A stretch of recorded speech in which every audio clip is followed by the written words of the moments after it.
Welcome back to my channel, guys. Today I'm going to show you how to make quick and easy beetroot salad 3 ways. If you are new here, please don't forget to hit that subscribe button and the bell so you don't miss a single recipe from me. All the measurements will be available for you in the description box below. So to start off with, I have peeled my beetroot and I'm going to be cooking mine in my pressure cooker because it takes around 5 minutes. And the reason why I prefer to cook mine peeled is because you can then use the beetroot juice later to drink, and it's really nice and sweet. So this is what mine is looking like. So I did also keep that juice from the beetroot.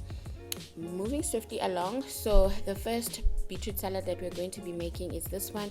So the shapes of our beetroot salad doesn't really matter much.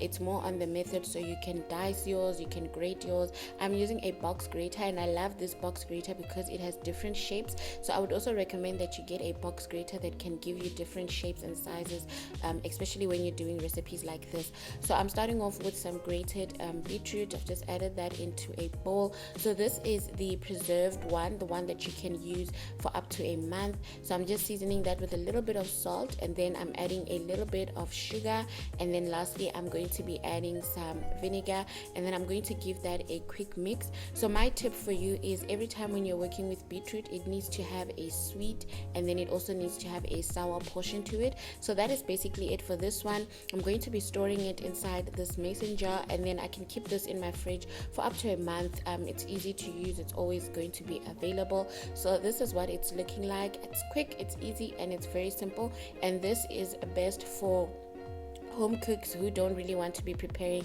beetroot salad every single day. So the second one that I'm going to be making is this one that has pineapples in it. It's really nice.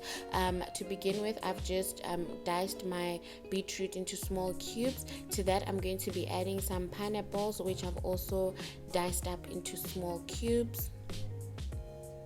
Next, I'm going to be adding some fruit chutney, and you can use whichever one you have on hand, whichever flavored chutney you have on hand, the one that you love and prefer.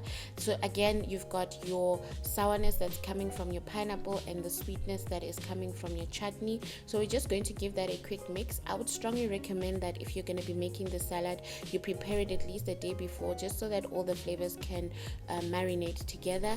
Then I've added a little bit of parsley just to give it some color, and then some black pepper and a little bit of salt, and then I'm just going to mix that all up together, and this salad is now quick and easy, and it's ready to go, ready to serve, and it's nice. Like I said, this one needs to be prepared a day before, and it should last typically around a week in your refrigerator. So the next one is this beetroot salad that features a little bit of feta cheese. So I'm going to be using my box grater again, and I'm going to be using the crinkle cut section of it so that the beetroot looks like this. Like I said, I'm playing around with the shapes and sizes just so that your beetroot salad doesn't look the same every single time. So first I started off by adding a little bit of vinegar, so this will just help preserve my salad for a longer duration. Then I'm going to be adding my sweet chili sauce, and also my vinegar is what's going to be giving the sourness to my salad, and then sweet chili sauce is what's bringing the sweetness. Then I'm going to add a surprise in my salad. I'm going to be adding some Greek dressing. I strongly recommend you try this. And then I'm going to be adding a little bit of crushed feta cheese.